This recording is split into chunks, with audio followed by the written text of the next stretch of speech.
কি করো পাপা? তুমি কিসের উপর দাঁড়িয়ে আছো? এটা তো তোমার ওই যে পাপার হচ্ছে গাড়ির ব্রেক এটার ভিতরে।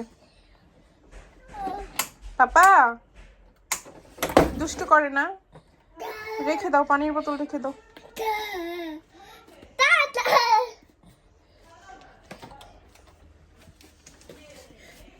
মেহেরা রেখে দাও। তোমার রোবটটা দেখাও তো সবাইকে।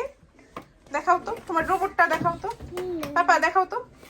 দেখাও দেখাও মাম্মা, তোমার রোবটটা একটু দেখাও সবাইকে। দেখাবে না? অনেক ব্যস্ত আমার ছেলে, সে অনেক কাজ করে সারাদিন। কত কাজ, অনেক কাজ থাকে না মাম্মা? এই দুষ্টু পাখি, এই দুষ্টু পাখি, কি কাজ করো?